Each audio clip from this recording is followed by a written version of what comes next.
Bon après-midi, bienvenue au webinaire d'aujourd'hui. Je cède à présent la parole à votre animateur, Nicholas Waters, directeur, accès à des services de santé mentale de qualité à la Commission de la santé mentale du Canada. Merci, bonjour et bienvenue au webinaire d'aujourd'hui intitulé Le fantôme dans la machine, lutter contre la stigmatisation structurelle dans les milieux de santé du Canada. Je suis Nicholas Waters, directeur de l'accès à des services de santé mentale à la Commission de la santé mentale du Canada et je suis heureux d'animer la séance d'aujourd'hui. J'aimerais commencer par reconnaître que ce webinaire est animé à partir du territoire ancestral des nations Anishinabeg-Algonquin. Je souhaite reconnaître leur appartenance à ce territoire et la capacité des personnes autochtones de ce territoire. Avant de commencer, j'aimerais vous signaler que ce webinaire est interprété simultanément en français. Si vous préférez écouter le webinaire en français, veuillez composer le numéro de téléphone qui apparaît à l'écran. De plus, si vous avez du mal à voir les diapositives, vous pouvez agrandir l'écran en cliquant sur les 4 flèches en haut de votre écran. Un enregistrement sera publié sur le site web de la SCMC. Si vous souhaitez obtenir une copie des diapositives, envoyez-nous un courriel. Nous mettrons l'adresse électronique de ma collègue Véronique dans la boîte de discussion. Nous discuterons de sujets qui pourraient être troublants pour certains d'entre vous. Nous vous rappelons qu'il existe des services accessibles 24 heures sur 24, 7 jours sur 7, si vous en avez besoin. Les coordonnées des services de crise du Canada se trouvent en haut de la boîte de discussion et nous vous encourageons à utiliser ces services si vous en ressentez le besoin. Tandis que je présente nos conférenciers d'aujourd'hui, je vous demande également de prendre un petit instant pour vous présenter dans la boîte de dialogue comme vous l'avez déjà fait. Alors aujourd'hui, nous sommes accompagnés du Dr. Heather Stewart, professeure titulaire au département des sciences de la santé publique, de la psychiatrie et de l'école de thérapie de réadaptation de l'Université Queen's. Elle est également titulaire de la chaire de recherche Bell Canada sur la santé mentale et de lutte contre la stigmatisation de l'Université Queen's. Dr. Stewart est également consultante principale pour l'initiative Changer les mentalités de lutte contre la stigmatisation de la Commission de santé mentale du Canada et ancienne présidente de la section scientifique de stigmatisation de la santé mentale de l'Association mondiale de psychiatrie. Elle est membre de la Société royale du Canada et membre de l'Ordre du Canada. Dr. Jamie Livingston, criminologue, enseigne les questions d'inclusion sociale et de justice sociale pour les personnes souffrant de problèmes de santé mentale et de toxicomanie, en mettant l'accent sur les personnes qui sont impliquées dans les systèmes de justice pénale et juridique. Il est professeur associé au département de criminologie à l'Université St. Mary's à Halifax, en Nouvelle-Écosse. Dr. Javid Sakura est professeur agrégé de psychiatrie et de pédiatrie à la Schulich School of Medicine and Dentistry de l'Université Western au Canada. Il est également chercheur au Centre de recherche et d'innovation en éducation de l'Université Western. Il exerce au programme des soins de santé mentale pour enfants et adolescents et de douleurs chroniques pédiatriques au London Health Sciences Center. Son programme de recherche interdisciplinaire explore de nouvelles approches pour la réduction de la stigmatisation et la reconnaissance et la gestion des préjugés chez les professionnels de la santé. Il est régulièrement interviewé dans les médias locaux et nationaux pour son expertise. Dr. Stephanie Nack est chercheuse principale à la Commission de la santé mentale du Canada où elle se spécialise dans les maladies mentales et la stigmatisation liée à la consommation de substances psychoactives. Elle a dirigé plusieurs projets importants pour la SCMC sur la stigmatisation et la réduction de la stigmatisation au Canada et ses recherches sont largement publiées. Dr. Nack est professeure auxiliaire à l'Université du Manitoba et à l'Université de Calgary et elle est directrice de la société Insight. Le Dr. Thomas Unger, psychiatre en chef à l'hôpital St. Michael's Unity Health, est professeur agrégé à l'Université de Toronto. Il possède une expérience clinique et de direction dans le domaine de la santé en tant que médecin de famille, prestataire de soins en toxicomanie et psychiatrie. Il est leader d'opinion, se sert de conceptions centrées sur l'être humain pour améliorer la qualité des soins en s'attaquant à l'inéquité et aux préjugés systémiques associés à la toxicomanie et aux troubles de la santé mentale. Il a créé la chaîne YouTube So You Think You Can Shrink. Alors, bienvenue à tous nos conférenciers. Nous sommes également accompagnés de la FCISS, dont les productrices travaillent dans les coulisses ici à Ottawa pour veiller à ce que ce webinaire soit fluide. Merci et bonjour à tous. Comme je le disais un peu plus tôt, nous sommes heureux d'offrir un service d'interprétation simultané pour notre webinaire et ceci peut occasionner quelques pauses dans le dialogue. Nous vous invitons à participer dans la boîte de dialogue aujourd'hui dans l'une ou l'autre des langues officielles. Alors pour ceux qui s'intéresse à l'ordre du jour, nous allons couvrir la Commission de la santé mentale du Canada et son travail de lutte contre la stigmatisation. Nous parlerons de la stigmatisation structurelle avant de passer aux exposés de nos conférenciers et enfin une période de questions et de réponses avec vous. Si vous avez des questions, n'hésitez pas à les saisir dans la boîte de dialogue et si vous avez une question qui s'adresse à un de nos invités, veuillez l'indiquer également lorsque vous saisirez votre question. Nous ferons de notre mieux pour adresser vos questions à la personne qui est la mieux placée pour y répondre. Alors, si vous ne connaissez pas la Commission de la santé mentale du Canada, nous sommes un organisme sans but lucratif créé par le gouvernement du Canada en 2007 sur la recommandation du Comité sénatorial des affaires sociales. Nous recevons notre mandat à partir de notre stratégie at home, chez soi au départ, et nous avons mis au point un centre à la fine pointe pour héberger cette stratégie en santé mentale, ainsi que notre initiative Changer les mentalités dont je parlerai dans un instant. Plus récemment, nous nous sommes concentrés sur d'autres initiatives dont la prévention du suicide, la santé mentale à distance, la consommation de substances et la réduction de la stigmatisation ainsi que la formation. Notre nouveau plan stratégique se trouvera bientôt sur notre site Web.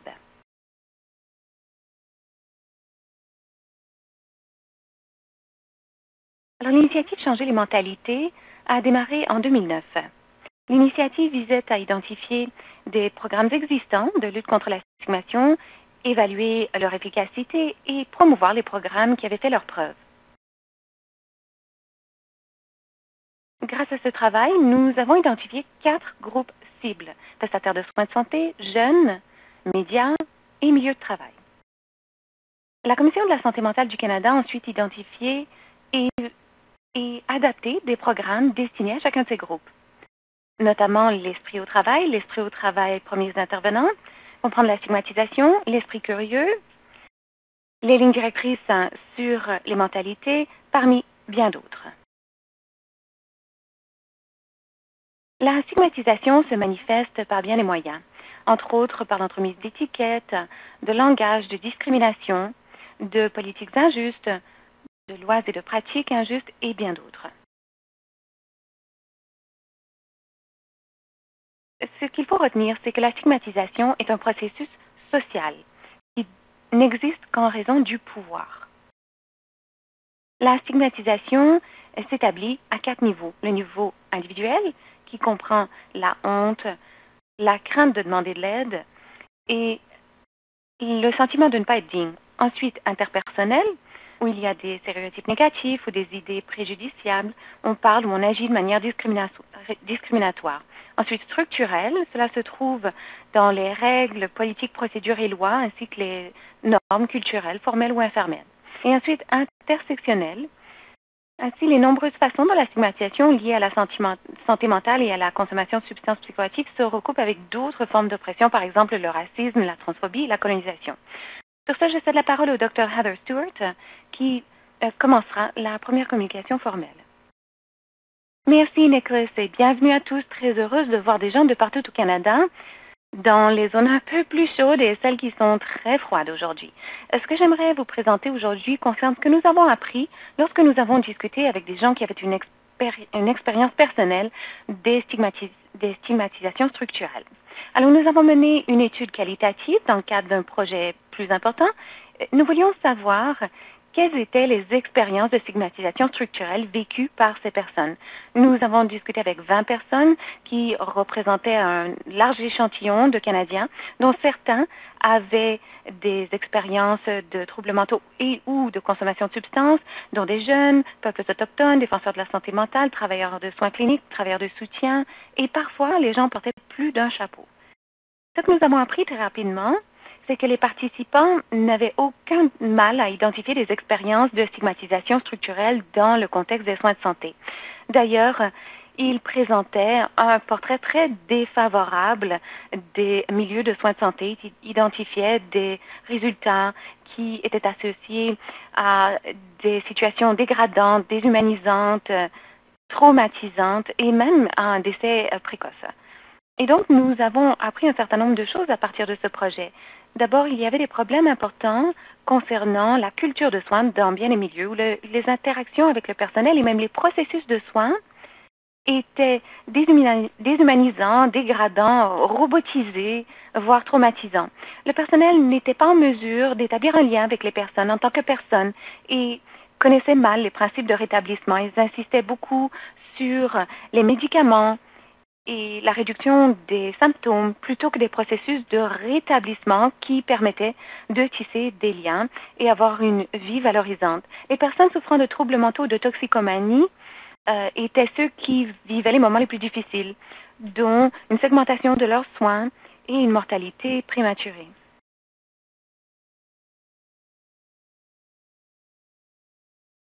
Alors, nous avons appris un certain nombre de choses au sujet de solutions éventuelles. Et il n'y avait pas non plus de pénurie de solutions. Ceci comprenait des changements aux politiques exclusionnaires, l'examen de politiques sous la lentille de la stigmatisation structurelle, également les pratiques émergentes en matière de professionnels, l'amélioration de la formation continue pour ceux qui sont dans le système depuis un moment et la prestation de formation et de soutien pour les prestataires de soins de santé. Les participants estimaient que les cheminements de soins devaient être plus sensibles à la culture. Et dans l'ensemble, les soins devaient être davantage centrés sur la personne et davantage axés sur le rétablissement. Les travailleurs de soutien par les pairs étaient jugés essentiels, non seulement pour aider les gens à se remettre, mais également, on reconnaissait que ceux-ci étaient rares dans bien des services de toxicomanie. En fait, les participants convenaient que la culture des soins devait être surveillée à l'aide de mesures normalisées. Si on peut mesurer, on a la capacité d'identifier des possibilités d'apporter des changements importants. Cependant, ils ont aussi insisté sur l'importance d'inclure les personnes qui ont une expérience vécue et ils voulaient avoir la possibilité d'influer sur leurs soins personnels. Vous voulez veiller que ce qui était mesuré, ce qu'ils voulaient mesurer était effectivement mesurable.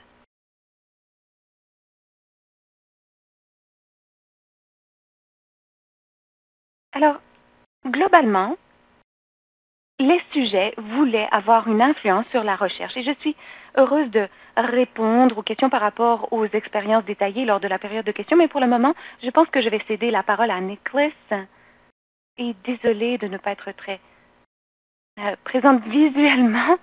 C'est moi qui suis le fantôme aujourd'hui. Merci, Heather. Prochaine conférencière ou conférencier, Dr. Jamie Livingston. Merci. Bonjour, bon après-midi. Je suis sur le territoire non cédé de la population Mi'kmaq et je reconnais que c'est son territoire. Il est important d'attirer l'attention au fait que les injustices et l'iniquité dont il est question aujourd'hui sont particulièrement importantes pour les personnes autochtones dont les services de santé ont beaucoup souffert en raison du colonialisme.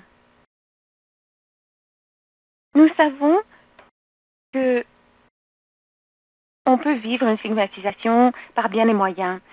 Et à gauche, ici, vous avez une représentation visuelle. J'ai travaillé au cours de l'année écoulée à la stigmatisation en matière de santé, surtout relativement à un accès injuste et une mauvaise qualité de soins. Et dans le temps que j'ai aujourd'hui, j'aimerais parler de l'expression de la stigmatisation lorsqu'il est question également de coercition dans nos milieux de soins de santé, de sorte que ça devient la norme selon laquelle nos institutions sont exploitées. Et pour finir, les personnes qui ont des troubles de santé mentale ou de toxicomanie s'attendent à subir une coercition lorsqu'ils interagissent avec le système de santé, ce qui les décourage de chercher des soins. Lorsqu'il est question de coercition, ça signifie imposer sa volonté à quelqu'un. Par exemple, un professionnel de la santé qui impose une décision à un patient. La coercition fait partie d'un continuum de pression douce jusqu'à des interventions qui empiètent sur les droits et libertés des personnes. Et cela comprend limite de choix en ne leur offrant pas des possibilités de traitement multiples.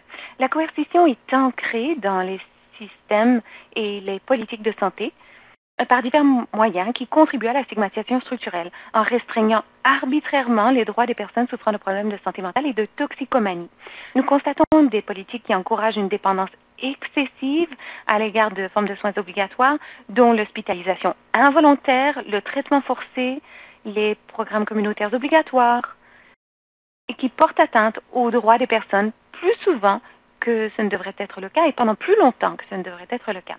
Nous constatons aussi un enchevêtrement des processus de justice pénale et l'implication de la police dans les réponses aux crises de santé mentale, ainsi que les réactions de la police en cas d'appel pour overdose, surdose. Et nous voyons aussi des personnes menacées avec des sanctions punitives comme le rejet ou l'expulsion des services de santé pour des problèmes liés aux symptômes de leur maladie mentale ou de leur consommation de substances. Le risque de ces conséquences punitives est particulièrement important pour les personnes qui consomment des substances criminalisées. Et nous voyons aussi que ces personnes n'ont pas forcément un accès adéquat à des informations fondées sur leurs droits et à des procédures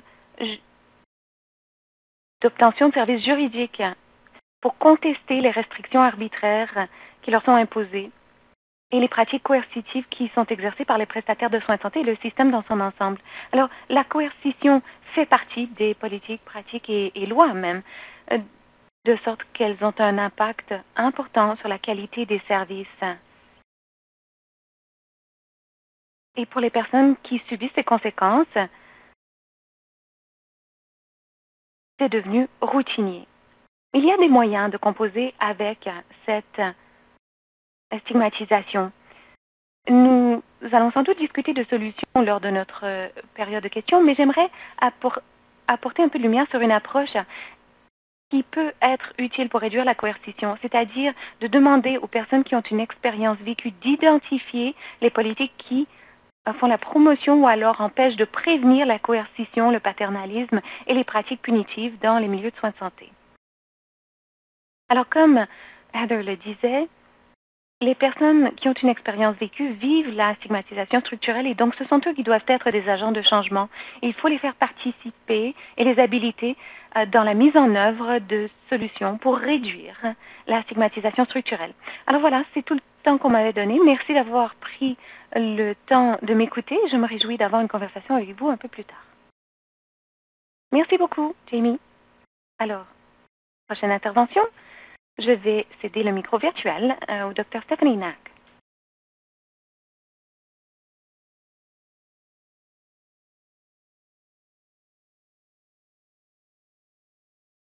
Alors, le professeur Knack est en sourdine. Voilà, vous m'entendez? Très bien. Merci. Merci pour cette communication, Nikos. Et très rapidement, je vais présenter la diapositive que vous avez devant vous. Cette diapositive vous donne un survol très général de notre première année de recherche, c'est-à-dire qu'elle met en évidence les priorités importantes pour lutter contre la stigmatisation structurelle dans les milieux de soins de santé. Et cette première année de recherche était le projet qualitatif dont Dr Stewart parlait un peu plus tôt, entrepris aussi par le Dr Unger sur le plan des mesures. Alors, comme vous le voyez, à l'écran, il y avait 7 grandes priorités et au lieu d'approfondir chacune de ces priorités dans le menu détail, j'ai pensé que ce serait peut-être plus important de vous donner un peu de contexte, car ces priorités sont assez simples. Alors, première des choses, par rapport à ces 7 priorités, c'est qu'il ne faut pas les voir comme des catégories mutuellement exclusives, bien qu'il faut les voir comme des priorités qui se chevauchent et qui se renforcent positivement. Il faut comprendre que plus vous avez de catégories représentées lorsque vous mettez en œuvre un changement ou une intervention, ou une stratégie ou une initiative, mieux c'est. Et plus vous êtes susceptible de réussir et d'avoir un changement véritable dans la structure où vous tâchez de mettre en œuvre ce changement. Je vais illustrer mon propos avec un exemple. Alors, si vous regardez la première catégorie, qui peut signifier mise en œuvre de formation, de sensibilisation, de mentorat ou une approche similaire. Mais et présumons que l'organisation veut traiter de cette priorité en se concentrant sur la formation combinée avec des activités de soutien. Ce que ce modèle nous indique, c'est que lorsque vous pensez à offrir une formation pour réduire la stigmatisation structurelle, il faut aussi penser à la mesure et au suivi continu. Car ce qui est mesuré, c'est ce qu'on change.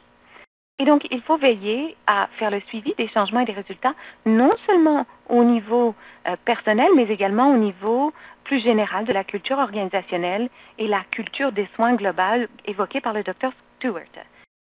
C'est ce qu'on appelle structurel.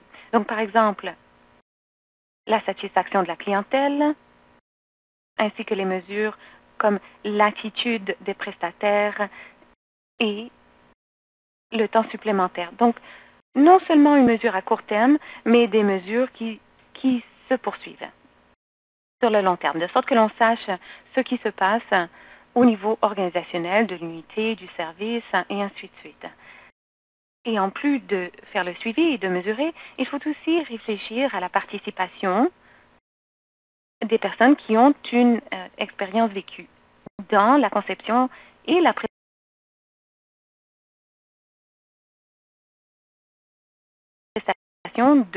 de toute formation, ainsi que dans le suivi. Et il faut également veiller à avoir une allocation de ressources équitable, de sorte que la formation soit pérenne, qu'elle soit intégrée à l'organisation, qu'il y ait des incitatifs et que cette formation soit offerte en continu plutôt que ponctuellement, ce qui est malheureusement souvent le cas avec les formations de ce genre. Car de nouveau, c'est ainsi qu'on change les structures. En s'engageant à une allocation de ressources équitable, c'est précisément ce qu'on appelle un changement structurel. Notre recherche nous a aussi appris que la recherche et la formation n'est qu'un élément de la solution. Comme le docteur Livingston et Stewart le disaient déjà, nous savons que nous devons examiner les modèles de soins et avoir des modèles de soins et des pratiques qui sont véritablement axés sur les rétablissements, qui sont éclairés par les traumatismes, qui sont centrés sur les patients et qui sont coordonnés. Cela signifie aussi s'engager à examiner nos politiques et pratiques établies, formelles et informelles, ainsi que notre loi, afin de veiller à ce que les principes que l'on souhaite promouvoir par l'entremise de la formation se retrouvent dans les politiques et les pratiques qui orientent nos comportements et nous approchent en matière de soins. La dernière priorité que vous voyez sur cette diapositive en bas est un élément fondamental et qui établit la culture de l'organisation. Il s'agit de créer des milieux de travail solidaires et exempts de stigmatisation, où les gens qui travaillent eux-mêmes se sentent épaulés, où la sécurité psychologique est une priorité et où on se sent soutenu au fil de sa carrière. Et dans le contexte de la formation, pour améliorer les pratiques et les attitudes, ce que l'on apprend à la lumière de la recherche, c'est que le modèle d'une humanité partagée peut être très utile en ce contexte. Cela signifie que la formation ne se concentre pas exclusivement sur l'externe, c'est-à-dire améliorer les attitudes et les soins clients, mais également tourner vers l'interne, c'est-à-dire pour traiter des vulnérabilités et des stress vécus par les prestataires de soins eux-mêmes. Alors, je vais en rester là, mais avant de céder le micro à Nicholas, j'aimerais conclure sur une chose. C'est-à-dire que bien que cette priorité se recoupe, je veux insister sur l'importance de la participation des personnes qui ont une expérience vécue dans tous les aspects de la prise de décision, de la prestation, de la recherche et ainsi de suite. C'est une chose à retenir, c'est que si vous cherchez un point de départ par rapport à ce modèle, je dirais commencer par cela. Car si vous vous engagez à cette seule priorité pour commencer, cela mènera à toutes les autres. Merci. Merci beaucoup. Dr. Nack. Et à présent, nous allons passer au Dr. David Sakura. À vous. Merci beaucoup. Merci à tous. Merci de cette occasion. Pouvez-vous hocher de la tête si vous m'entendez? Bien, merci.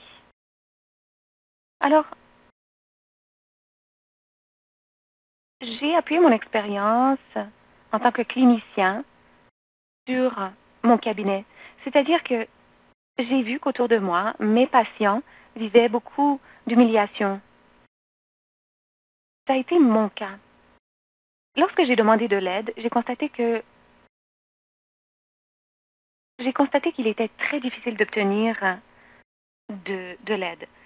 Nous savons que le système n'est pas conçu avec les besoins des personnes qui ont des difficultés en tête. Au même moment, j'ai l'impression que les approches existantes ne fonctionnent pas. On sait que les programmes de formation de base sur la stigmatisation ne sont pas suffisants pour changer leur comportement ou leurs attitudes. On sait aussi que de faire subir de la honte aux gens peut les stigmatiser encore davantage en créant des réactions négatives et contre-productives. Beaucoup de programmes de réduction de stigmatisation commencent par ces hypothèses à l'effet qu'il y a peut-être de mauvaises personnes qui stigmatisent et de bonnes personnes qui ne stigmatisent pas. Et souvent, dans les formations, on se sent jugé parce qu'on stigmatise. On sait à la lumière des recherches qu'on peut tous être coupables de stigmatisation, en dépit de nos meilleures intentions. On est tous un produit de notre entourage. Et si on commence avec cette hypothèse de base à l'effet qu'on a tous certains a priori et qu'on doit tous tâcher de les éliminer, on peut avoir une conversation un peu différente. Alors, notre travail initial était différent. On a co-conçu et mis au point un programme de formation unique axé sur la reconnaissance de la stigmatisation chez les professionnels de la santé. On a fait des recherches dans divers contextes et on a constaté que beaucoup de leçons pouvaient être tirées de cette évaluation longitudinale. Il est devenu très clair que ce n'est pas suffisant de changer les mentalités. La stigmatisation est structurelle, elle fait partie du tissu social de notre société. Toute intervention qui concerne les personnes sans comprendre la structure omniprésente des stigmatisations échouera. Demander à l'individu lui-même de lutter contre la stigmatisation organisationnelle peut mener à un sentiment d'impuissance. Donc, l'évaluation longitudinale de notre travail nous a permis de comprendre que les participants veulent s'améliorer, mais qu'ils ont l'impression de nager à contre-courant. Ils ont expliqué que la stigmatisation fait partie de l'organisation dans le triage, dans le sous-financement des services de santé mentale ou divers modèles de soins qui contribuent à l'iniquité, en dépit de leurs efforts visant à les surmonter. Mais au fil du temps, on les suivait, ils ont reconnu qu'en étant plus conscients de leur rôle dans la pérennisation de ces pratiques, ils ont commencé à réfléchir à des choses qui étaient structurelles et qui pouvaient être changées. Je me rappelle un de nos participants qui décrivait comment il a réalisé, après la formation, qu'il y avait une politique de prévention de la violence qui était stigmatisante. Plutôt que de simplement lever les bras en l'air et l'accepter, cette personne a travaillé avec son équipe pour co-concevoir un changement structurel. Et ceci signifie que la formation est un complément à la formation et qu'il s'agit d'une pratique prometteuse pour démanteler la stigmatisation. Ceci nous a permis de continuer notre travail pour observer la stigmatisation dans la pratique. Par exemple, nous avons récemment conclu une étude où nous avons examiné les formes de stigmatisation implicites et explicites dans des unités hospitalières où les patients consomment des substances. Bien que le travail soit en cours, on a beaucoup appris. Et il y a quelques leçons clés qui s'alignent sur les leçons que nous avons entendues d'autres conférenciers. D'abord, nous pouvons casser le cycle. Ce qu'on fait dans le moment compte. La stigmatisation est omniprésente et il est facile de tomber dans le piège. Plutôt que de se livrer à des luttes de pouvoir, lorsqu'on est dans une situation difficile, il faut apprendre à faire une pause pour réfléchir à ce que l'on voit. se demander si on ne voit devant soi que la pointe de l'iceberg et remettre les choses dans leur contexte. Que se passe-t-il réellement dans le moment présent? Que peut-on faire pour réagir de manière à casser ce cycle? Ces petits moments de réflexion ont ce pouvoir. Deuxièmement, comme d'autres conférenciers l'ont signalé, la stigmatisation est intersectionnelle. La stigmatisation est implicite, explicite et structurelle. Et pour lutter contre la stigmatisation, il faut s'attaquer à tous ces points de vue. C'est pourquoi changer les mentalités, ce n'est pas suffisant. Il faut des changements de pouvoir et de politique. Troisièmement, la compassion et l'empathie. Vous savez, ça peut être très difficile de lutter contre la stigmatisation, ça peut être fatigant. Il est important de reconnaître que nous sommes imparfaits.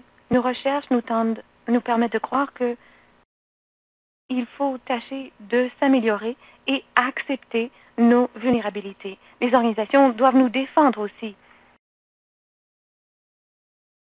Et enfin, il faut passer à un système de reddition de comptes. Il faut se rappeler que nous faisons partie d'un système. Pour ceux d'entre nous qui travaillent dans un système, ça signifie qu'il faut faire de la place à ceux qui vivent de la stigmatisation, de sorte qu'ils co-conçoivent avec nous les solutions. Merci. Merci beaucoup. Et enfin, le dernier conférencier, mais certainement pas le moindre, le Dr Thomas Unger. Merci Nicholas. Bonjour à tous. Très heureux de vous retrouver de partout au Canada. Alors, ce travail est parmi les travaux les plus importants de ma carrière. Le travail de la commission est fort inspirant et donc c'est une occasion formidable pour moi. Je suis prestataire de soins. Je passe la moitié de mon temps en clinique et j'ai le grand privilège d'avoir des postes de direction dans divers hôpitaux. Alors, je suis dans les tranchées, je travaille à l'intérieur, mais je suis également à la tête de certaines organisations. Ayant travaillé à la fois à la formation d'autres prestataires de soins, j'ai compris qu'il n'y a pas seulement un problème de connaissance, mais également d'attitude. La stigmatisation structurelle, au-delà du personnel et de l'interpersonnel, c'est devenu quelque chose qui est non intentionnel. Difficile de le voir, de le comprendre. Et je sais, après avoir travaillé avec des prestataires de soins de santé, que ce sont des personnes qui sont pleines de bonne volonté. Mais les dirigeants de soins de santé ne sont pas forcément conscients de l'existence de cette stigmatisation. Et c'est très important pour améliorer des soins de grande qualité au Canada de tâcher de démanteler la stigmatisation structurelle. Les gens, grosso modo, comprennent le concept, mais ce que notre travail a visé à faire, c'est que bien que les gens comprennent ce que c'est globalement, lorsqu'on fait une analyse, on se demande est-ce qu'il existe des mesures, y a-t-il des moyens de mesurer la stigmatisation? Et ce qui est intéressant, c'est que le concept, c'est une chose, mais comment il se manifeste, comment ces actions se produisent, ce sont des récits ou des exemples bien individuels, des iniquités, des injustices, et c'est ce qui est le plus évocateur. Alors, nous avons voulu déterminer s'il existait des outils. Personne n'en avait, et donc nous avons commencé à envisager des prototypes, des petits exemples, des moyens par lesquels la stigmatisation pouvait se manifester dans un milieu. Et les gens ont fini par comprendre, ah bon, je pensais que je connaissais la stigmatisation, mais jusqu'à ce qu'on m'explique quel était l'impact, par exemple, sur les services, par exemple, d'assainissement d'une unité de santé mentale qui ne doit pas être de la même manière qu'ailleurs. Alors ça, c'est de la stigmatisation.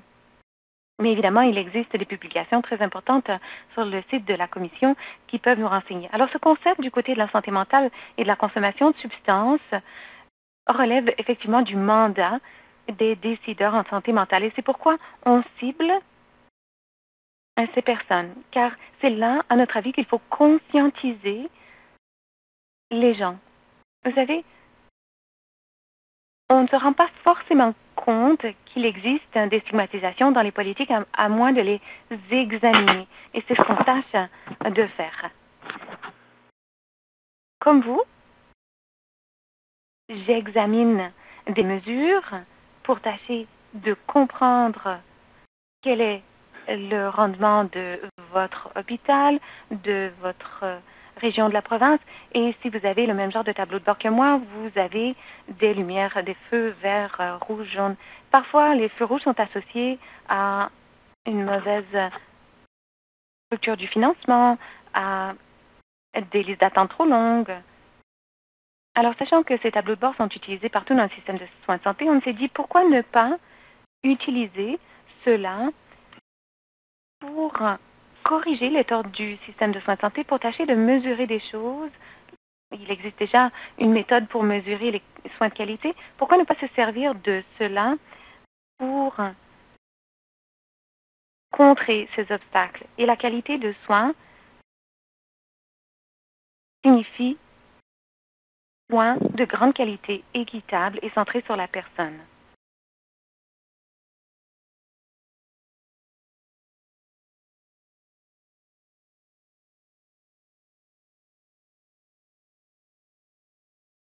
Alors, pour la sécurité, par exemple, si les gens sont admis en soins de santé physique, on fait un examen complet. Mais on ne Nous fait pas la mesurons même cela chose. pour les procédures orthopédiques, les opérations de la cataracte. Est-ce que nous pouvons également mesurer les temps d'attente avant d'obtenir des soins de santé mentale de qualité? Voilà pourquoi, plutôt voilà comment on peut opérationnaliser la notion de la stigmatisation de manière à donner un suivi immédiat, même si la raison d'être de ce suivi n'apparaît pas de manière évidente. Surtout en ce qui concerne l'équité. Beaucoup de ces inéquités peuvent s'inscrire dans ce processus. Même si nous faisons ce travail depuis longtemps, bien sûr, ce qui se produit au niveau de la société, bon, les problèmes de la diversité, de l'inclusion devient énorme et beaucoup d'organisations cherchent à prendre en charge le biais implicite ethnique, racial, lié au genre, et la santé mentale et le trouble lié à la consommation de substances suscitent son propre biais implicite, sa propre question d'équité qui peuvent ne pas être reconnues. C'est tellement normé, les gens ne se rendent pas compte, c'est tout à fait remarquable. Et ce faisant, nous commençons à parler de la stigmatisation structurelle opérationnalisée à titre de biais cognitif implicite. Le biais cognitif est une erreur de qualité bien reconnue qui débouche sur des résultats défavorables en matière de santé. Les médecins d'urgence, tous les médecins, tous les fournisseurs de santé sont au courant et cherchent à reconnaître cela. Ce qui est intéressant dans les biais et les erreurs cognitives, c'est qu'ils ne sont pas délibérés.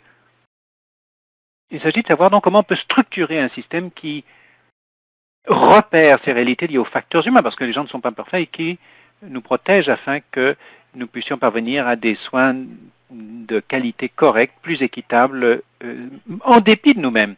Il faut, c'est pour ainsi donc comprendre ces attitudes afin de les changer. Donc les leaders, les systèmes de soins de santé commencent à reconnaître le biais cognitif et le biais implicite.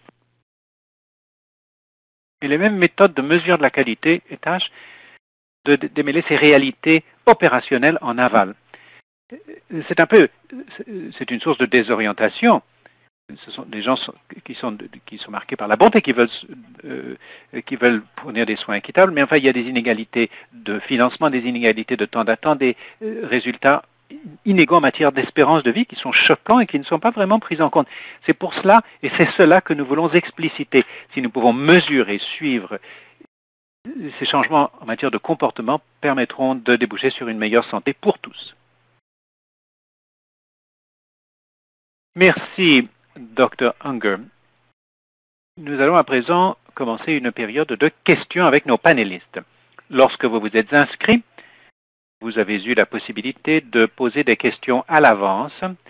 Alors je vais passer des questions que nous avons reçues au moment de l'inscription et des questions que vous avez posées dans la boîte de dialogue. Après le webinaire, nous ferons de notre mieux pour répondre à un aussi grand nombre de questions que possible et nous allons les afficher avec l'enregistrement du webinaire. Alors la première question, encore une fois, si vous avez des questions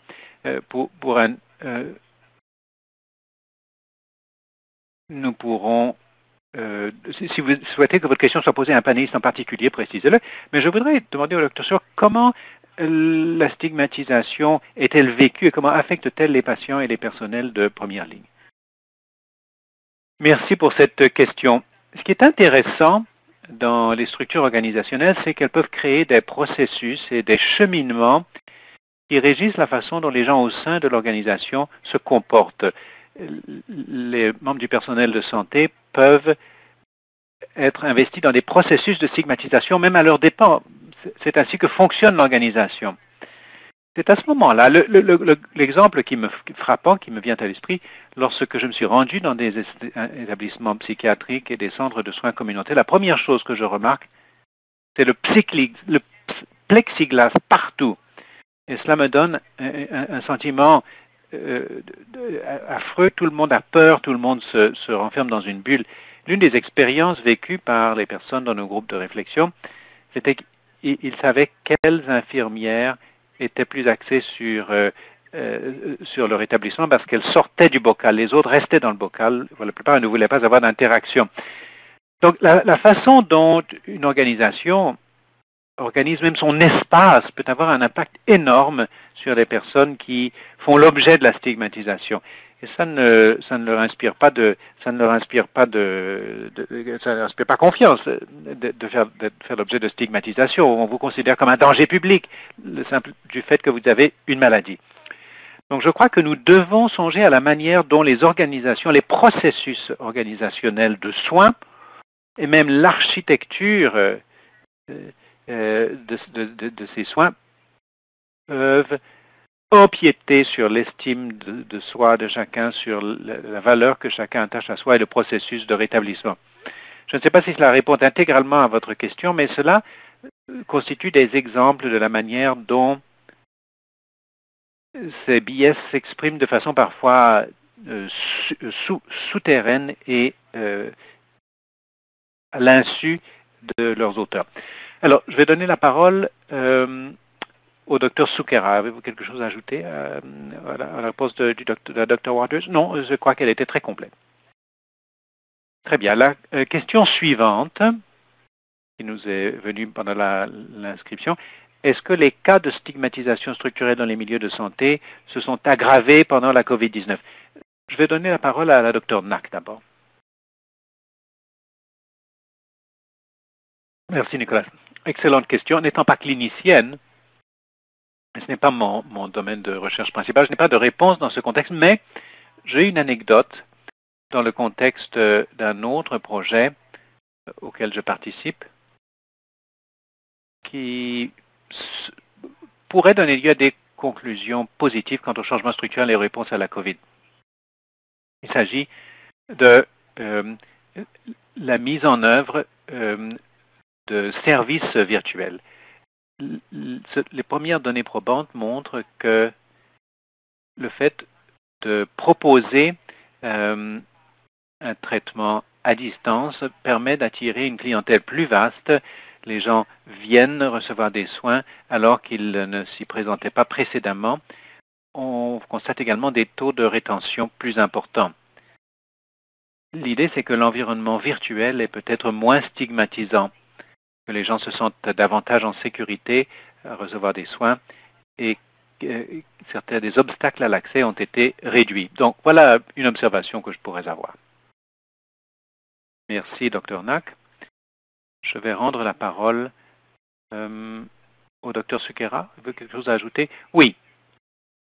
Je crois que la pandémie a eu beaucoup de conséquences. Des stigmatisations structurelles ont émergé dans les cas où la santé mentale n'était pas précédemment sur la table dans le cadre des politiques de réaction rapide en situation de crise de pandémie. Par exemple, les décisions de redéploiement au début de la pandémie. Si le personnel de santé mentale au sein des organisations sont redéployés, que reste-t-il pour les personnes qui sont en crise de santé mentale? Il s'agit de répondre à leurs besoins.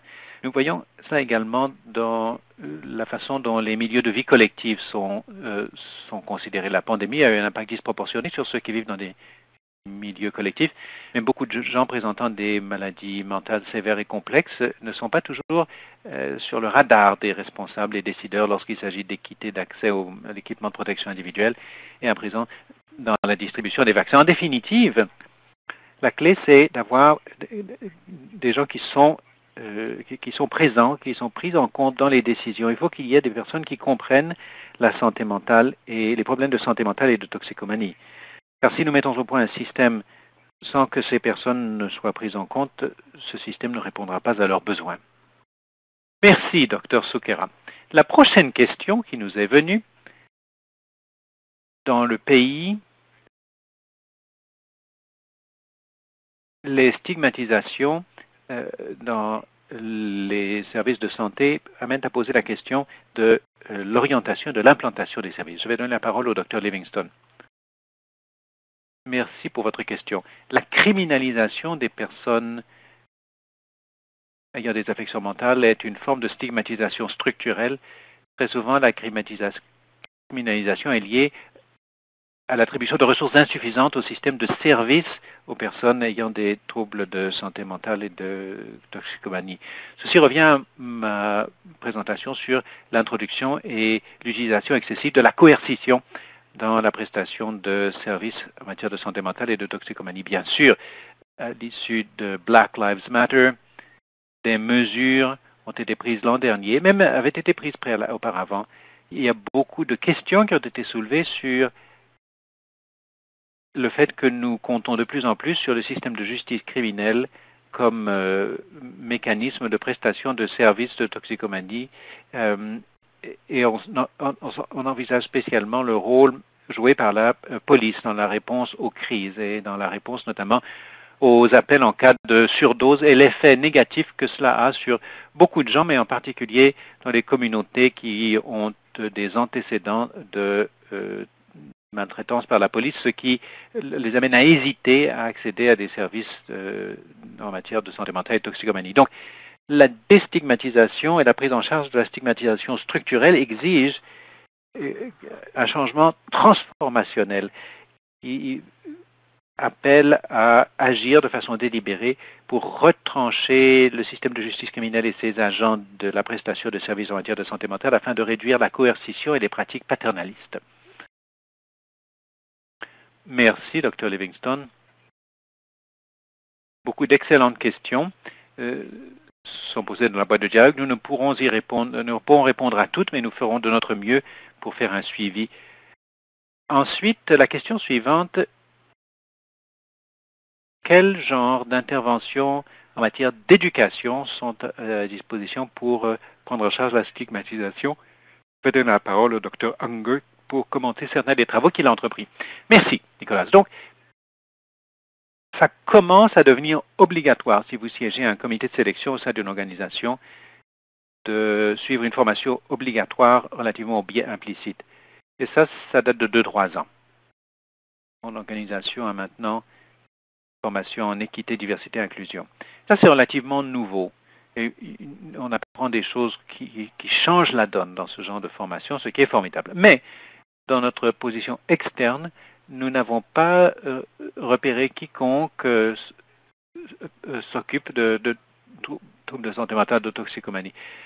À titre de précurseur, de préalable aux autres interventions, en vue de la mise au point d'un module sur le biais implicite avec l'aide des responsables de prestation, de conception de prestation du Centre de toxicomanie et de santé mentale. Donc nous y travaillons.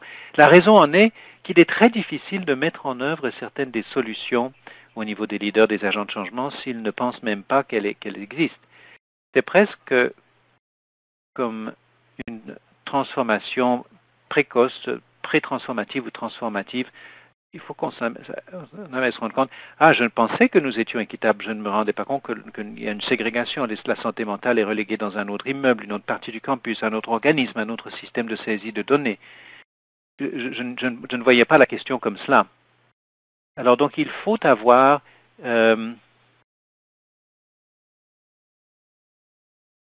cela aide. Alors donc notre module, c'est vraiment le premier module qui devrait être prêt en avril-mai si tout va bien. Merci. Cette question s'adresse aux panélistes.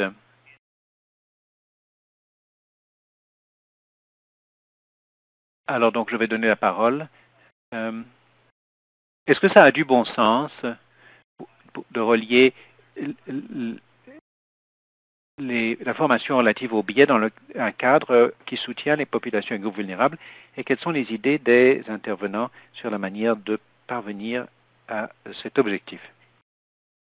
Moi, je veux intervenir d'abord, si ça ne vous ennuie pas. Ça a beaucoup de bon sens de relier certaines de ces expériences, parce qu'il y a tellement de ressemblances entre elles. Il y a une chose que nous n'avons pas encore fait dans la communauté de santé mentale, c'est de parler d'une voix forte. Bien souvent, les fournisseurs de soins de santé, les proches d'autres personnes parlent au nom de ceux qui ont une expérience de maladie mentale ou de discrimination. Donc ça a beaucoup de bon sens de procéder ainsi. Mais en même temps, chaque fois que la communauté de santé mentale a travaillé avec d'autres personnes, ils finissent toujours par se trouver au bas de la hiérarchie. Il y a un manque de compréhension de certains des défis politiques et historiques que les personnes atteintes de problèmes de santé mentale ont dû relever au fil des années. Bon, les autres groupes ont eu leurs propres défis, mais je crois que cela se perd parfois. Donc, il y a certainement d'excellentes possibilités de réfléchir différemment en tant que milieu de personnes qui s'intéressent à la promotion des droits, mais il faut que nous nous assurions que les systèmes de santé mentale répondent aux besoins des patients. Parfois, l'adaptation n'est pas exacte, donc il faut établir des partenariats, nous faire des alliés lorsque c'est possible. Merci, Dr. Stewart. Est-ce que les autres panélistes souhaiteraient répondre? Dr. Soukeara?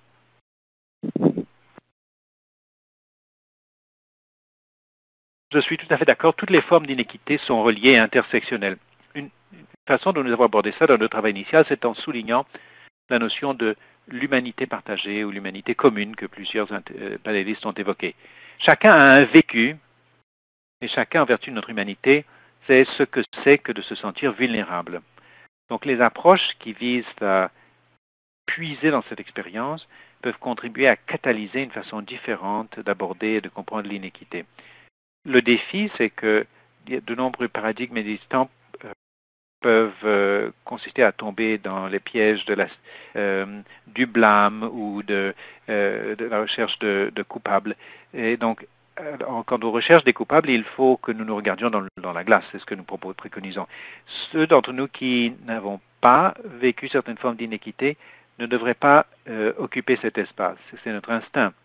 Nous sommes les bons, nous ne sommes pas les méchants, nous ne faisons pas partie du problème. La vérité, c'est que nous faisons tous partie du problème, et cela peut être effrayant, mais nous faisons aussi partie de la solution, et ça peut être porteur d'espoir. Mais pour cela, ce qu'il faut, c'est que ceux d'entre nous qui travaillons dans le système, qui ont un pouvoir de structuration, il s'agit de créer un espace pour les personnes qui ont un vécu racialisé, etc. Merci. Est-ce que les autres panélistes souhaiteraient répondre? Très bien. Alors, je vais passer à la question suivante.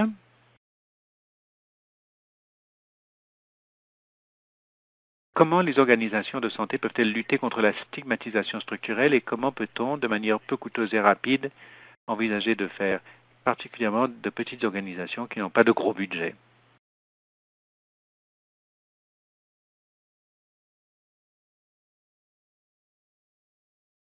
Nos panélistes? Moi, je pourrais commencer ça. Chaque organisation de santé relève de quelqu'un pour la qualité des soins qu'elle dispense. En général, la province ou... Alors, quand on se demande quelle prend la forme de cette responsabilisation, qu'il s'agisse d'une politique, d'une mesure, d'un indicateur, d'une accréditation, d'un agrément, indice de l'ICIS, etc., il n'y a peut-être, bien souvent, il n'y a rien là-dedans. Si on peut incorporer un ou deux ou trois indicateurs, une ou deux ou trois responsabilités de concert avec les régulateurs qui étudient le rendement, qui auditent, etc., pour assurer la qualité des soins, si on ne peut pas identifier cela, on peut songer, bon, qu'est-ce qui se passe et si on a quelque chose de spécifique à la stigmatisation de la santé mentale et quelles pourraient en être les manifestations. Et est-ce que vous pouvez faire quelque chose? Par exemple, la peinture dans les secteurs, dans les services de santé mentale est renouvelée moins souvent que dans les autres secteurs. Donc, ça devient partie d'un système de surveillance routinière obligatoire, systémique, afin de déterminer des améliorations de la qualité. C'est ce que l'on peut espérer. Merci, Dr. Unger. Il ne nous reste que quelques minutes, alors je vais poser une ou deux questions supplémentaires à nos panélistes. Cette question s'adresse au Dr. Livingston.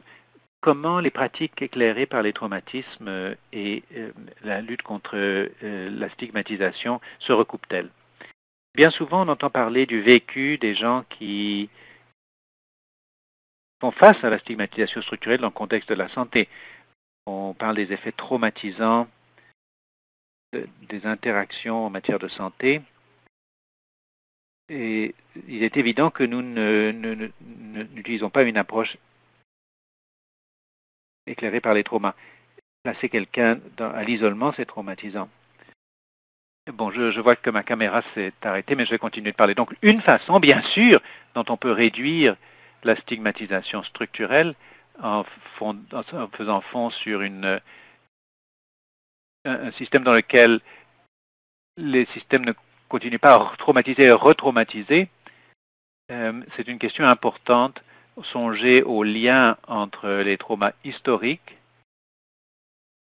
et les pratiques, par exemple, à l'égard des peuples autochtones. Et il y a des traumas et les professionnels de la santé sont formés de manière à pouvoir réduire le trauma que les personnes vivent lorsqu'elles ont des interactions avec le système de santé. Merci beaucoup, Dr. Livingston. Des questions de suivi de nos panélistes? De Heather en ligne? Non, mais je voulais signaler un élément dans lequel nous devons faire beaucoup de travail. Et c'est suffisamment circonscrit pour que nous puissions apporter des changements. Mais les personnes qui aboutissent à la salle d'urgence ont très peu d'appréciation positive.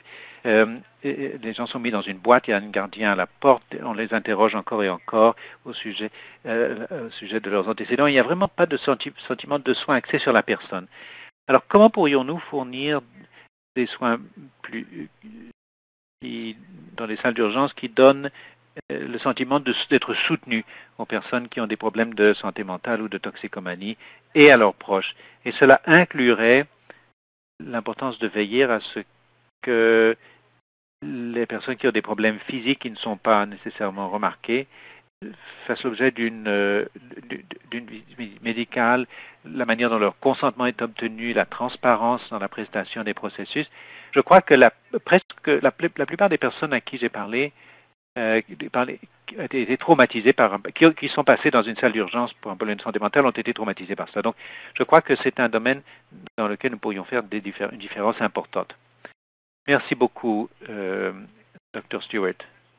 Avec l'enthousiasme de toutes les questions, je me suis trompé sur l'heure. Il nous reste encore pas mal de temps. Donc, cette question, je vais la poser d'abord à la Dr. Nack. Comment peut-on transférer les leçons tirées du contexte de la santé à un contexte multidisciplinaire ou communautaire? Quelles sont les compétences de base pour susciter le changement au niveau organisationnel et structurel en ce qui concerne la stigmatisation? Merci, Nicolas. Excellente question. Je voudrais évoquer un projet auquel nous travaillons dès actuellement. Il s'agit d'un projet, c'est une étude de cas essentiellement, dans lequel nous soulignons des exemples tirés de la réalité de différentes organisations et initiatives qui permettent de parvenir au changement dans le système. Il y a à l'évidence un certain nombre de thèmes généraux qui ont sont apparus au fil du temps. Il y a d'abord le fait d'avoir un solide soutien au niveau du leadership, le fait d'avoir le soutien de la direction, même l'impulsion de la direction. Ensuite, il y a un engagement envers la collaboration. Nous avons entendu dire dans nos études qu'il n'est pas nécessaire d'être expert en mobilisation, service à la clientèle, mais qu'il faut avoir de bonnes compétences de collaboration et de travail équipe, et il faut être engagé envers le processus de collaboration pour faire participer les gens quant à leur vécu. Donc, cela pourrait signifier, bon, quelle que soit la manière dont vous faites participer ces personnes, dont vous suscitez cette participation, que ce soit un modèle de gouvernance partagée, que ce soit des comités partagés, que ce soit la co-conception, et il faut être disposé à avoir des entretiens qui sont gênants, parce qu'il y en aura, et vous allez devoir résoudre des problèmes. Donc, il s'agit d'avoir les compétences nécessaires pour être tous sur la même page et nous entendre pour travailler ensemble. Je dirais qu'un autre élément important qui a été soulevé, c'est l'importance d'officialiser les processus. Quand vous voulez mettre en œuvre un changement, nous avons entendu dire que, bon, un tel a une excellente idée et il met en place cette initiative, ce programme, ce changement fantastique. Et il se passe des tas de choses extraordinaires, mais alors il est muté dans un autre département où il prend sa retraite. Et si c'est le cas, si le processus n'a pas été officialisé, intégré, enchâssé, il risque le processus qui a été installé risque de disparaître. Donc il y a certains éléments qui peuvent s'appliquer dans beaucoup de contextes. Merci, Dr. Nack. Est-ce que d'autres panélistes ou Heather en ligne souhaiteraient ajouter quelque chose? Très bien, passons à la question suivante. Question pour tous les panélistes. J'aimerais bien connaître vos idées sur le soutien par les familles et les pairs et la valeur de la lutte des familles, par les familles contre la stigmatisation. Alors, est-ce que des panélistes souhaiteraient ouvrir la discussion?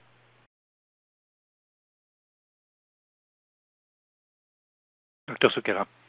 Je pense qu'il faut être franc, mais pas possible, à moins que nous ne soyons guidés par les voix des personnes qui vivent le système et leurs aidants.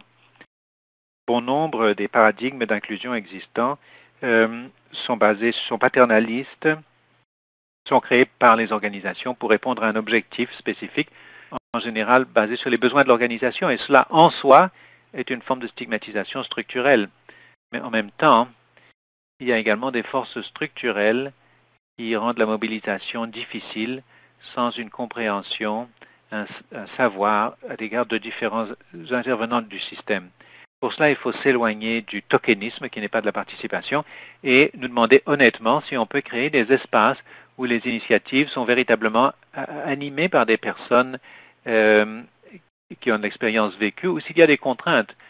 Mais parce qu'elles existent aussi, mais il faut avoir une conversation honnête sur ces contraintes. Est-ce qu'elles sont législatives? Est-ce que c'est des questions de santé et sécurité au travail ou si c'est financier ou autre? Un exemple pourrait être le droit du travail en matière de santé et sécurité qui peut entrer des pratiques de prévention de la violence très stigmatisantes. Ce sont des choses que nous devons changer, que nous devons revendiquer. Mais parfois,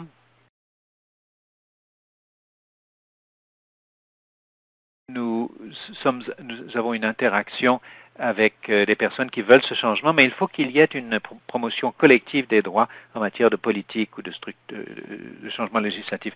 Comme l'a dit le Dr. Nack, il faut avoir des entretiens difficiles. Il faut que ce soit un espace d'honnêteté. Je voudrais souligner le fait que l'engagement de pure forme est nuisible, peut perpétuer le traumatisme et nous devons reconnaître que nous avons un pouvoir et ce pouvoir nous est invisible. Donc la façon dont cette dynamique de pouvoir se décline doit être explicitée pour que ce soit vraiment significatif. Merci beaucoup pour votre réponse.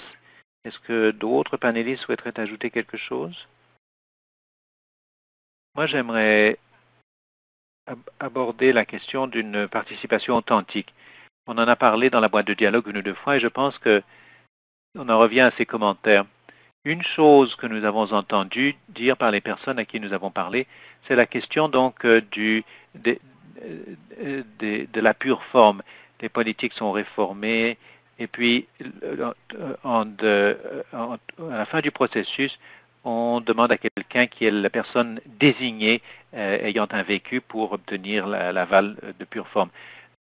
Dans le monde de la recherche, parfois nous avons des unités de recherche toutes entières qui sont bâties autour de personnes qui ont une expérience vécue, soit personnelle, soit celle de leurs proches. Et ce sont des unités qui sont financées et qui ont des approches tellement différentes, des questions tellement différentes. Nous n'avons pas cela au Canada. Je pense que nous n'avons pas vraiment essayé très fort en tant que système de créer un espace pour des personnes. Et la seule façon dont nous saurons que nous y sommes parvenus, c'est tout d'abord les faire participer à tous les niveaux dans notre organisation. Mais ensuite leur demander qu'est-ce que ça veut dire pour vous, comment c'est signifiant, comment aimeriez-vous participer à ce processus. Parfois, il y a un manque de technologie, manque de compétences organisationnelles, manque de transport. Il faut que nous songions aux façons de surmonter ces obstacles pour convaincre, pour faire participer les gens. À l'heure actuelle, une bonne partie de ce que je fais consiste à donner aux gens une voix. Ce n'est pas nécessairement une unité de recherche constituée de personnes ayant une expérience vécue, mais je peux utiliser des méthodes qualitatives pour aider les gens à identifier les domaines qui sont problématiques. Mais je voudrais que nous allions beaucoup plus loin, que nous nous assurions que les personnes puissent participer au processus avant qu'il ne s'agisse d'un fait accompli, qui participent à la mise en œuvre de ce qui est important et utile pour eux. Merci, Dr. Stewart. D'autres réponses supplémentaires du panel? Merci. Pour en revenir à une question antérieure au sujet des victoires faciles lorsqu'il s'agit de changer la stigmatisation structurelle, très souvent, ça a été le problème. On recherche des victoires rapides, alors qu'en fait, changer les stigmatisations, les structures stigmatisantes, ça prend du temps, de l'investissement pour réparer les relations, pour rétablir la confiance qui a été rompue par une participation de pure forme des personnes ayant une expérience vécue. Donc il ne faut pas nous leurrer. Ce sont des institutions qui sont très difficiles à changer lorsqu'il s'agit du système de santé. Et je crois que ça vaut la peine de regarder hors du système institutionnel, regarder les communautés, les groupes qui ont un peu renoncé, si vous voulez, au système de santé et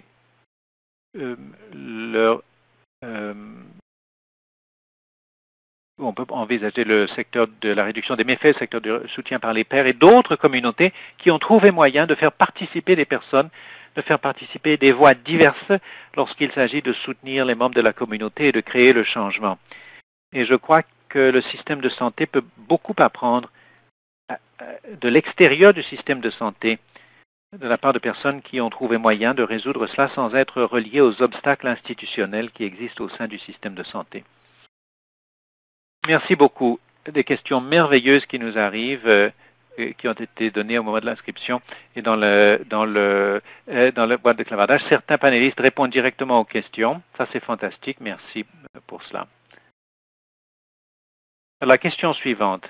Les institutions comme les hôpitaux recueillent leurs propres données sans responsabilité réelle. Comment pourrons-nous changer la façon dont nous responsabilisons le système et éliminer ce conflit?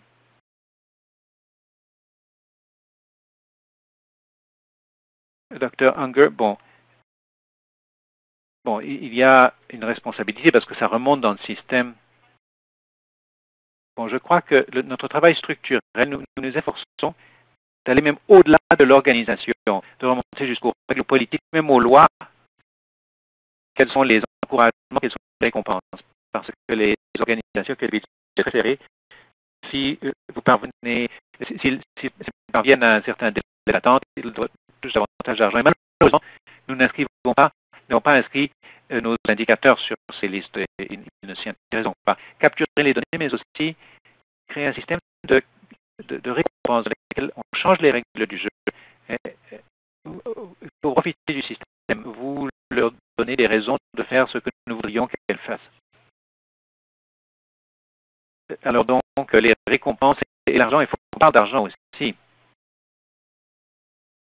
Alors donc, la santé mentale représente 12-13%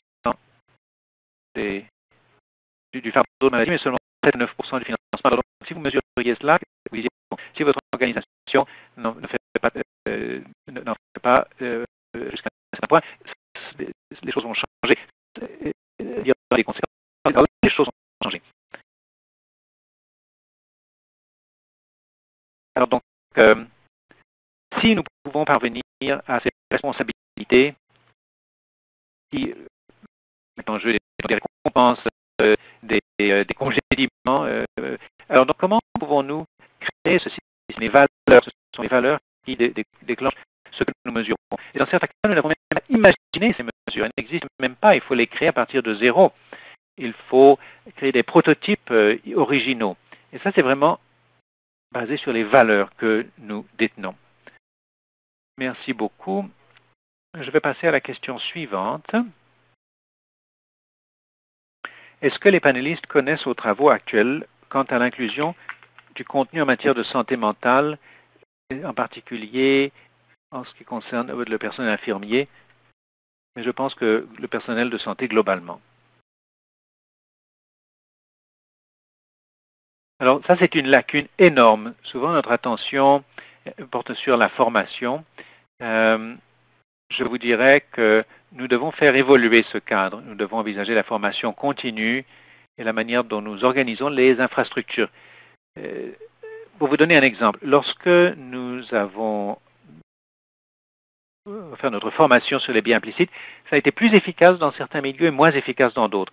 La différence clé, c'était que les milieux dans lesquels les équipes interprofessionnelles qui travaillaient ensemble, apprenaient ensemble, sont allés plus loin avec l'intervention. Et les membres des équipes interprofessionnelles ont joué un rôle de renforcement social pour le changement. Alors que lorsque les professions apprenaient séparément, ce n'était pas aussi efficace.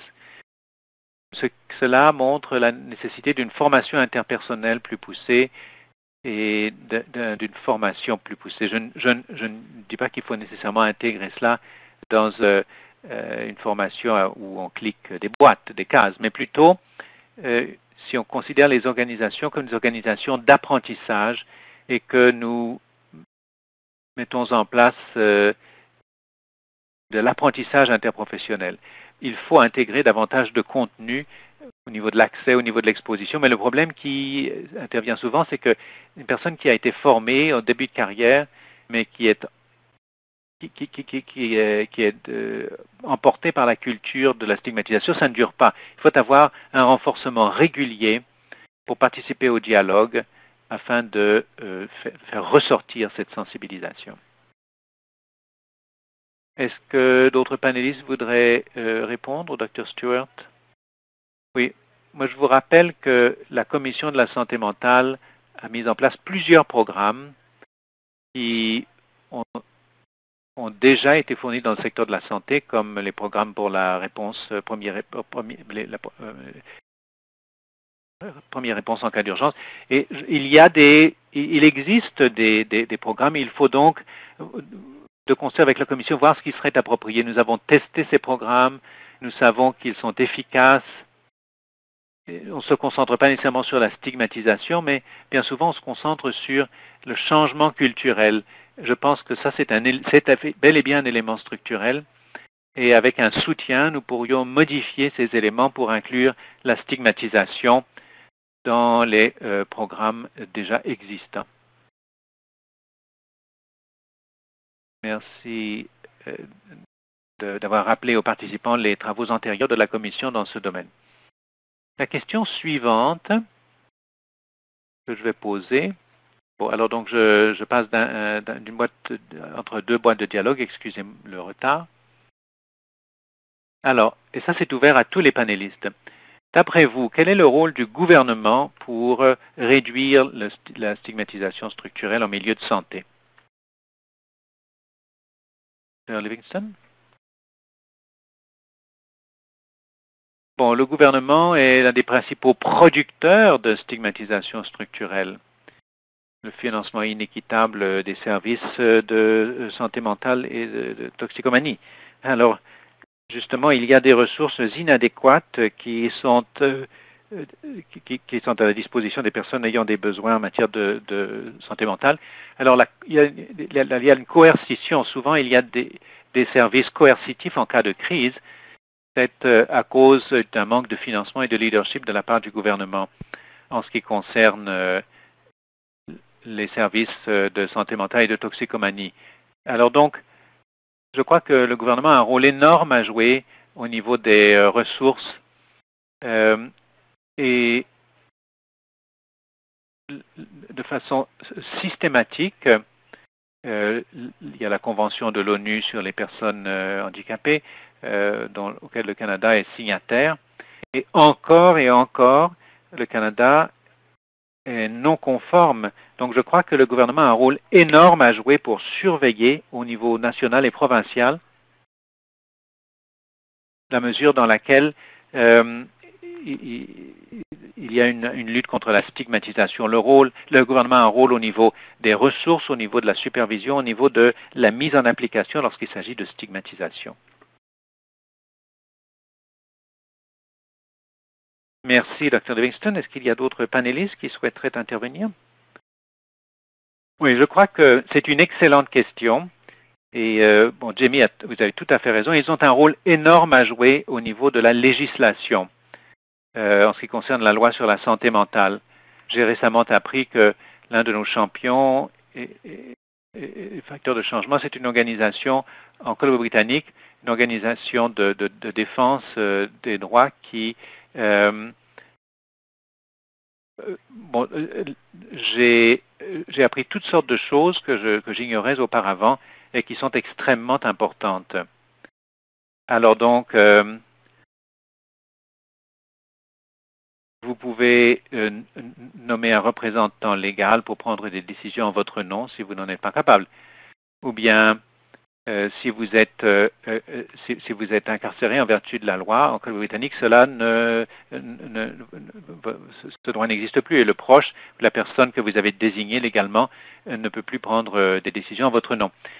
Donc il y a toutes sortes de choses qui surviennent en matière législative qui renforcent la stigmatisation structurelle. Donc les revues législatives sont importantes.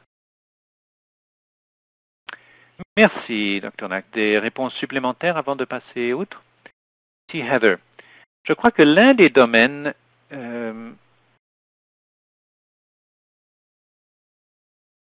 qui est important pour les personnes ayant des maladies mentales graves, ce sont les lois sur les personnes handicapées, afin que les gens ne soient pas bloqués dans la pauvreté avec des revenus que personne d'autre n'accepterait, avoir la possibilité de travailler, d'accepter un emploi, d'essayer encore et encore. C'est que cette possibilité ne leur soit pas ôtée. C'est impossible de faire vraiment des essais, des expériences, de faire voir aux gens pour voir s'ils peuvent accomplir un travail, de prendre congé s'ils en ont besoin, d'être soutenus par la loi. Je sais que des groupes ont essayé de changer cela depuis des années et si les gens ne touchent pas un revenu décent, on ne peut pas s'attendre à ce qu'ils fassent autre chose. Ils n'ont pas les moyens de prendre leurs médicaments, ils ne peuvent pas avoir des activités de loisirs, ils ne peuvent se rendre nulle part, ils ne peuvent pas faire ce que nous autres pourrions prendre pour acquis. Alors donc, l'argent, c'est le nerf de la guerre. Et ça, c'est une loi qui doit vraiment être revue très, très soigneusement du point de vue des besoins des personnes qui ont des maladies mentales.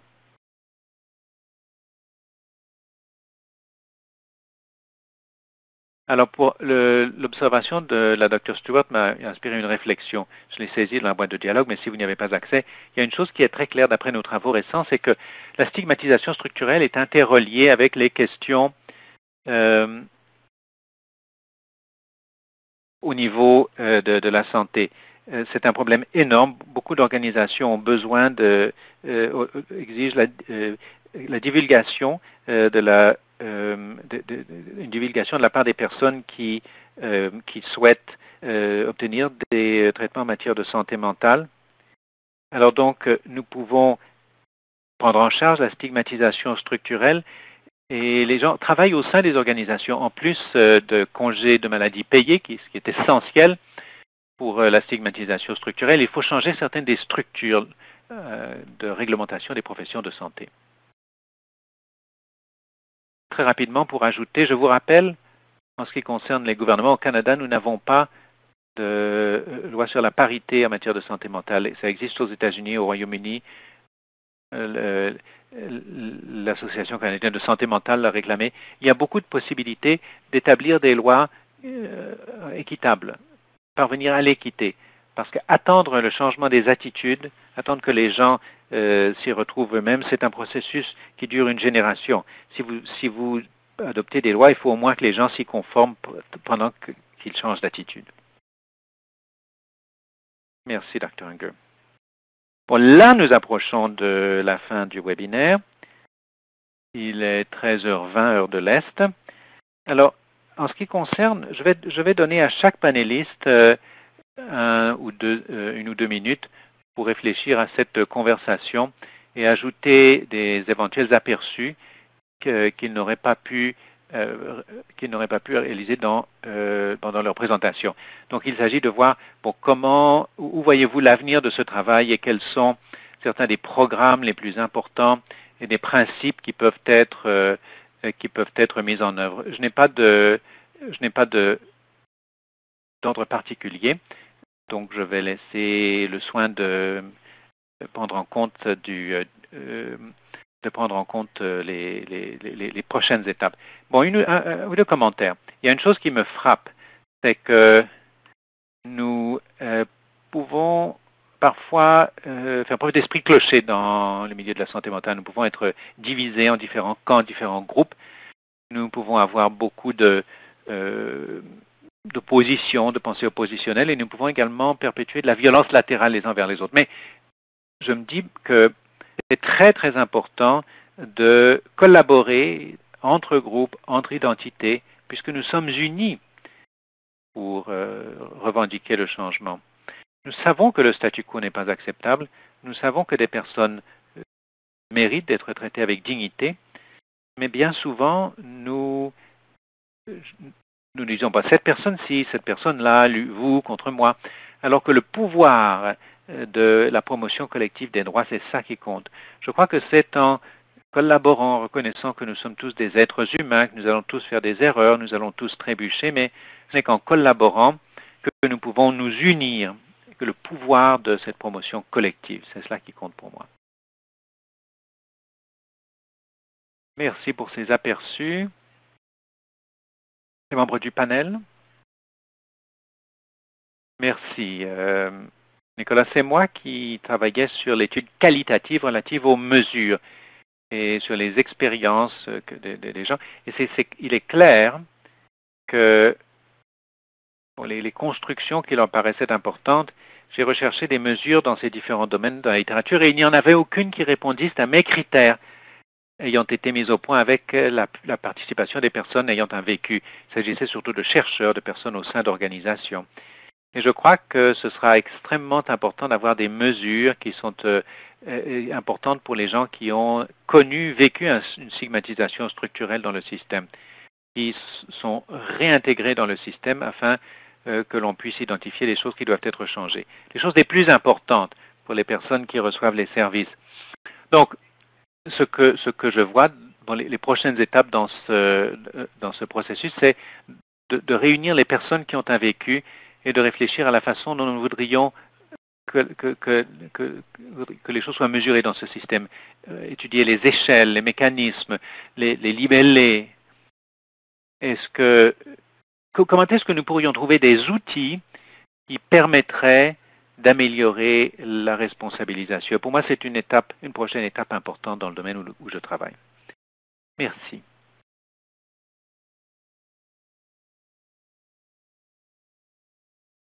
Merci. Oui, je crois que lorsqu'on parle de ce qui m'inspire et de ce qui m'emballe au niveau de la stigmatisation structurelle, je songe à tout l'excellent travail qui se fait déjà, et les champions, les promoteurs du changement. Il y a énormément de passion, il y a un travail de promotion qui s'est fait depuis si longtemps, je crois que je suis inspiré par le travail qui se fait déjà, par le dévouement, par l'engagement de certaines de ces organisations et initiatives merveilleuses. Et j'ai hâte de pouvoir partager ce rapport d'ici peut-être 2 mois. Alors, autre chose, au niveau de la mesure, je pense que la mesure est extrêmement importante. Je crois que c'est pas tellement sexy, mais c'est très très important. La manière dont nous commençons d'identifier la stigmatisation structurelle, la manière dont nous pouvons déclencher le changement, parce que comme je l'ai dit, c'est ce qui se mesure qui fait l'objet d'un suivi. En matière de formation, ce sera toujours très important lorsqu'il s'agira de gérer la stigmatisation. Il s'agit d'un changement d'orientation. Il ne s'agit pas de renoncer à nos mesures standards d'évaluation, mais il faut également utiliser la science de la mise en œuvre, comment utiliser ces principes de science de la mise en œuvre pour commencer à intégrer et suivre les résultats de la formation, afin que nous ayons de plus en plus de personnes qui participent à ce processus. Merci. Dr. Unger, Dr. Livingston. Dr. Livingston, bon, merci. Ce qui me paraît particulièrement emballant, et ça je crois que certains panélistes l'ont évoqué précédemment, mais la capacité qu'a le public de penser de manière structurelle a énormément augmenté depuis 1 an. Donc, que ce soit relié à la décriminalisation de la drogue et à la façon il faut que cela compte pour les personnes ayant une expérience vécue. Ou il s'agit de rajuster la manière dont nous répondons aux crises de santé mentale. C'est une grosse différence pour les personnes qui sont en crise de santé mentale, par exemple. Mais je crois que c'est particulièrement excitant en ce qui concerne ce travail sur la stigmatisation structurelle. C'est que ce n'est plus tellement la capacité de penser de façon structurelle a été améliorée. Donc mon travail dans le domaine de la justice criminelle et l'intersection de la santé mentale et de la justice criminelle, je crois que je voudrais que ce travail se poursuive au niveau de la recherche d'autres solutions, de solutions alternatives qui ne visent pas à accroître la capacité du système de justice criminelle de dispenser des services de santé mentale, mais trouver moyen de ne pas placer les personnes dans le système de santé mentale ou de favoriser leur implication. Il y a beaucoup de choses à faire pour prendre en charge la stigmatisation qui permettra à terme de réduire la criminalisation. Enfin, mais non des moindres, Dr. Unger. Moi, je voudrais faire l'écho de l'optimisme dont on a fait preuve. Donc, j'espère que cela en soi se poursuivra, mais je pense que la véritable cible, c'est de faire en sorte que les leaders, les agents de changement comprennent d'abord. Je crois qu'il faut comprendre ce qui motive ces gens-là, parce qu'ils veulent faire ce qui est bien. C'est un contact abstrait. J'ai été choqué lorsque nous avons fait notre travail, nous avons présenté des petits exemples bêtes. On n'a pas la même qualité de repas. Bon, maintenant, je prépare mon repas, mais ce genre de petits détails pratiques interpellent, parce que les gens ne veulent pas entendre parler de stigmatisation structurelle, ils veulent savoir qu'est-ce qui se passe exactement. Ce n'est pas équitable, ah ben non, là, on ne peut pas. Alors donc,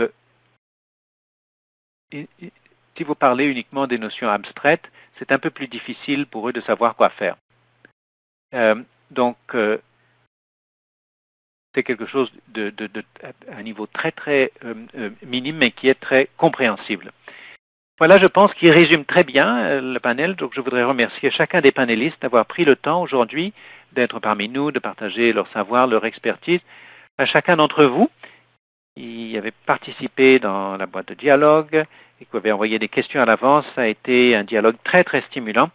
La Commission souhaite poursuivre ce travail important pendant des années. Par conséquent, nous apprécions beaucoup votre participation. Nous espérons que vous pourrez rester pendant quelques instants et répondre à quelques questions d'évaluation, car nous cherchons constamment à améliorer la manière dont nous fournissons cette information. Alors, vous verrez quelques questions apparaître à l'écran. Nous vous demanderions de prendre quelques instants pour y répondre. Ce serait très apprécié et nous pourrions incorporer cette rétroaction dans les événements futurs. Veuillez prendre un moment et nous apprécions que vous soyez des nôtres aujourd'hui. Au revoir.